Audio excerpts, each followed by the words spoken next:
La antigua Grecia es, junto con el cristianismo, el germen de la cultura occidental. Su historia se divide en 4 periodos: Edad Oscura, Época Arcaica, Periodo Clásico y Periodo Helenístico. La civilización griega tiene su origen en la civilización cretense o minoica, de la isla de Creta, y en la micénica, de la ciudad de Micenas. Los cretenses ya construían palacios, como el Palacio de Nosos, con grandes habitaciones, escaleras monumentales, jardines y almacenes para el legendario rey Minos. En cuanto a la cultura micénica, situada en el centro y sur de la península griega, podemos destacar que también fueron grandes constructores. El yacimiento arqueológico más importante es el de Micenas, con la Puerta de los Leones. Estos helenos formaron la primera cultura avanzada de lengua griega. Esta escritura fue bautizada recientemente como Lineal B. Su economía era muy estructurada y dependían del comercio de productos como el aceite, lana, vino y esclavos. Se les considera los antepasados directos de los griegos. Cuando colapsa la civilización micénica, nos adentramos en la Edad Oscura. Se le llama así debido a las pocas fuentes y documentos que se han encontrado de este periodo. Este periodo transcurre entre el 1200 hasta el 776 a.C. La Edad Oscura, en el mundo griego, significa el paso del bronce al hierro, la transición de lo prehelénico a lo helénico. Abarca lo sucedido durante los siglos que separan la descomposición del mundo micénico y la eclosión del mundo heleno. Al finalizar la Edad Oscura, comienza la Edad Arcaica, que va del 776 al 499 a.C., cuando los griegos necesitaron más tierras y consiguieron expandir sus territorios. Las tribus griegas fueron estableciéndose en Grecia continental y las islas del mar Egeo, en un primer estadio, para acabar conquistando Asia Menor y el sur de Italia y Sicilia, conocido como Magna Grecia. Estas tribus indoeuropeas hablaban distintas variantes de la futura lengua griega, emparentada con la lengua micénica. Estos pueblos eran los aqueos, jonios, dorios, eolios, arcadios. En la época arcaica la nobleza arrebató el poder a los reyes y se formaron las distintas ciudades-estado o polis: Atenas, Tebas, Esparta, Corinto, Argos, etc. La necesidad de encontrar nuevas tierras, el aumento demográfico y los conflictos sociales les llevaron a buscar nuevas colonias independientes tanto en el este como en el oeste. Esto supuso un enorme despegue económico. Aspectos que favorecieron la colonización fueron la aparición del hoplita, o soldado de infantería griego, el progresivo uso del trireme, navío de 3 filas de remos más ágil que las embarcaciones fenicias, y la introducción de la moneda para las transacciones comerciales. En la decisión de fundar nuevas colonias, así como en la elección de su ubicación, jugó un papel fundamental el oráculo de Delfos, del que más tarde hablaremos. De esta manera la cultura griega se expandió. Aunque fueran ciudades-estado independientes que guerreaban entre sí, había un sentimiento de pertenencia a una misma cultura común y un sentimiento de unidad, ya que compartían una misma lengua, tenían los mismos cultos y creencias y se reunían en las mismas celebraciones.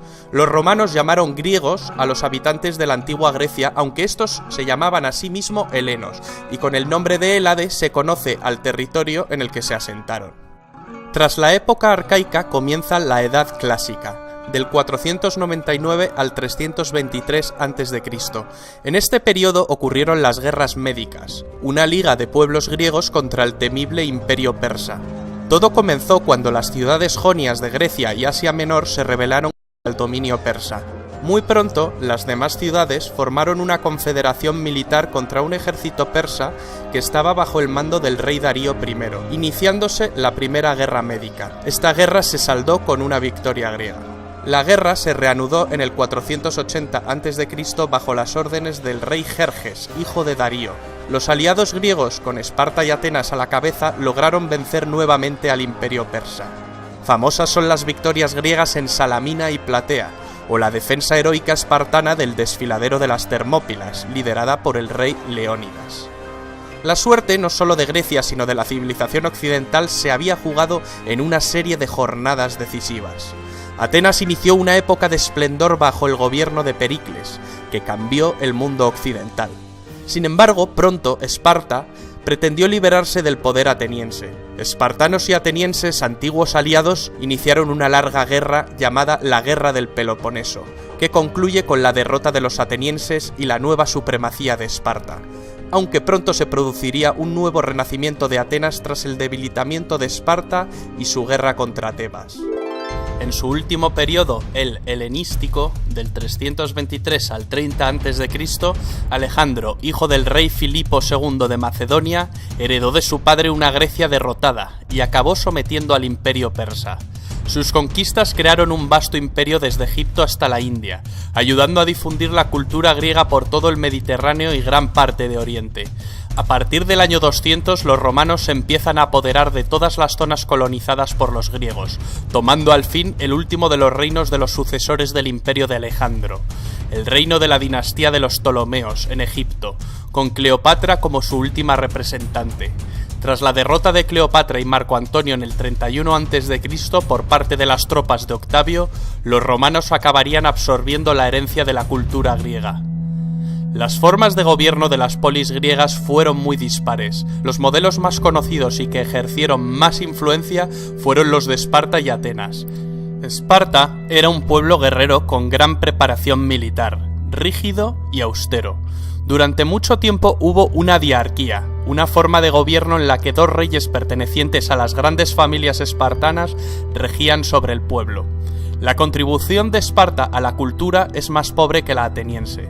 Atenas fue la ciudad más importante. Era una ciudad con mar que vivía de cara al comercio. El nombre de la ciudad viene de la diosa Atenea. Atenas significa hijos de Atenea. Según la mitología, Atenea era hija de Zeus. Atenea es la diosa de la sabiduría, pero también es una diosa protectora y combatiente. Se la suele representar con una lechuza. En Atenas nació el sistema político que hoy conocemos como democracia, el gobierno del pueblo, la forma más perfecta de gobierno, si bien este sistema difiere en muchos aspectos del que conocemos actualmente. Fue Pericles quien sentó las bases de este gobierno democrático, pero en siglos anteriores la obra de legisladores como Solón y de tiranos como Pisístrato y Clístenes hizo posible que los ciudadanos atenienses participaran en las tareas políticas.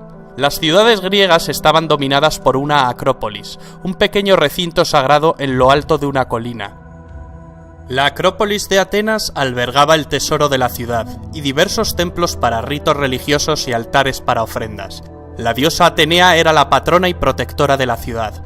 Era honrada en el Partenón. El Partenón de Atenas fue mandado reconstruir por Pericles, pues los persas arrasaron con la antigua Acrópolis en la Segunda Guerra Médica. Fue realizado como agradecimiento de la ciudad a los dioses por su victoria definitiva.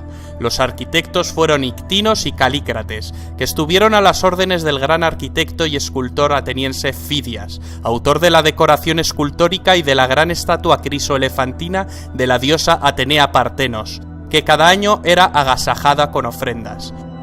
Un ejemplo es la procesión panatenaica. Esta procesión atravesaba la ciudad. Comenzaba en el Ágora y ascendía hasta la Acrópolis durante el Festival de las Panateneas, en el que se ofrecía un vestido llamado peplo a Atenea. El Ágora de Atenas era el centro de la actividad política, administrativa, comercial y social. Aparte de las Acrópolis, había otro tipo de recintos sagrados. Estos eran los santuarios. Un santuario era un recinto panhelénico, por lo tanto su financiación, a diferencia de las Acrópolis, dependía de todo el mundo griego. El santuario de Delfos era el más importante del mundo.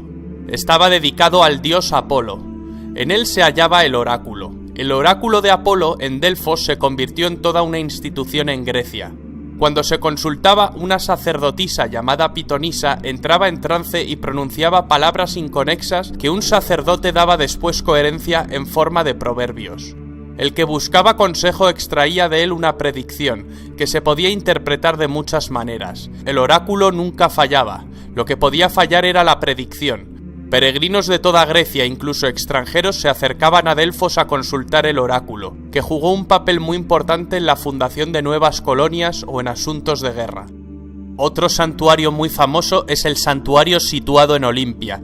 Estaba dedicado al dios Zeus. En este santuario se celebraban cada olimpiada, es decir, cada 4 años, los Juegos Olímpicos. Los Juegos Olímpicos servían no solo para honrar a los dioses, sino para acercar a los diferentes pueblos helénicos. Durante la celebración de la competición se promulgaba una tregua, para permitir a los atletas viajar en condiciones de seguridad desde sus polis hasta Olimpia.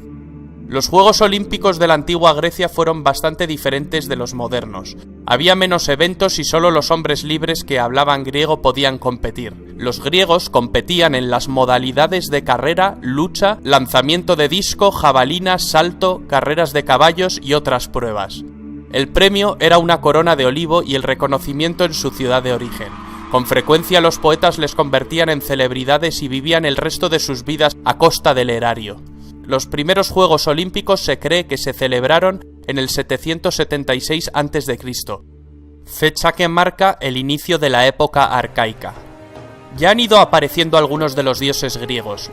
Los griegos creían en un panteón de 12 dioses que según la mitología vivían en el monte Olimpo.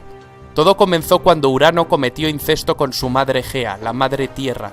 De este incesto surgieron primero los cíclopes y después los titanes. De los titanes surgen los dioses. Para entender las intrincadas relaciones entre titanes, dioses, hombres, semidioses, etc., os aconsejamos ver el vídeo de mitología griega y romana publicado en este canal. Al final del vídeo encontraréis el enlace. Estas leyendas y mitos son la base fundacional de la cultura griega.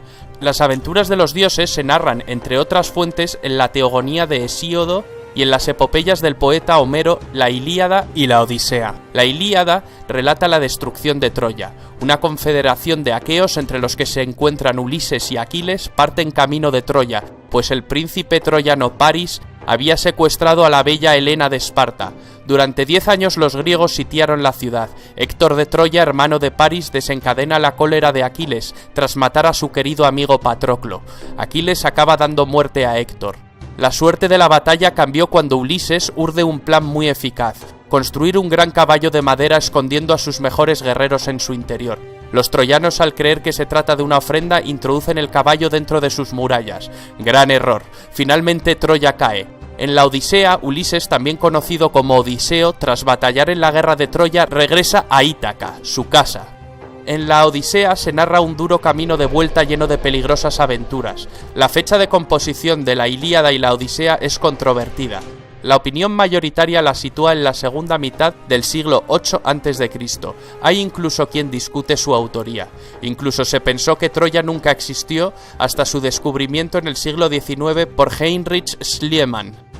Los sucesos acaecidos en Troya, sin embargo, se remontan mucho antes que Homero. Se remontan al principio de la Edad Oscura. Parece pues que los poemas homéricos son el producto de una tradición oral, transmitida a través de generaciones. Con la legendaria Troya comienza pues la historia de Grecia.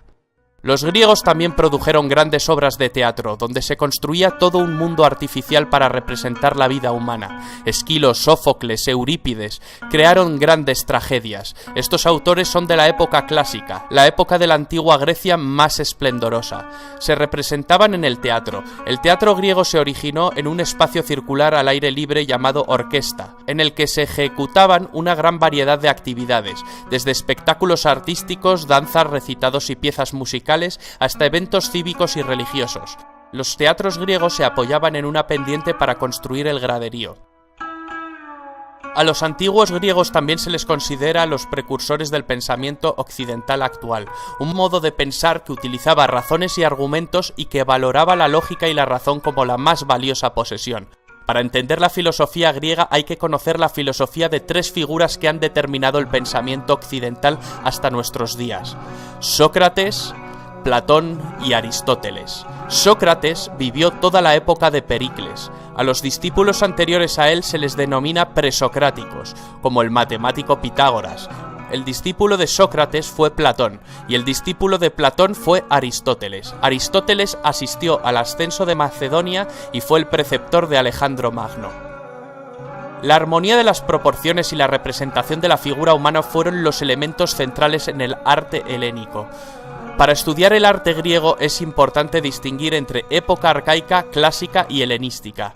Los edificios más destacables son los templos religiosos como el Partenón, que se ajustaban a determinadas proporciones. Podían ser de uno de los tres estilos u órdenes principales: dórico, jónico o corintio. La escultura es otro ejemplo de belleza y proporciones. Sus autores más importantes fueron Fidias, autor de la obra escultórica del Partenón; Praxíteles, autor del Hermes de Olimpia, con su famosa curva praxiteliana; Mirón, autor del famoso discóbolo; y Policleto, quien también escribió un tratado llamado Canon y es autor del Doríforo, su escultura más destacada. Aunque en el arte griego no hay muchas muestras de pintura, sí hay muestras de cerámica, donde se reflejaban las epopeyas literarias y su vida cotidiana.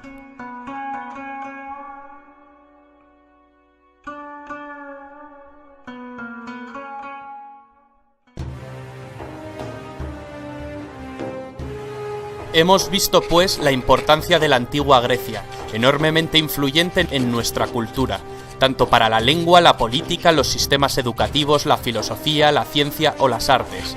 También la cultura griega y por extensión la romana tuvo un importante auge en periodos como el renacentista o el neoclásico.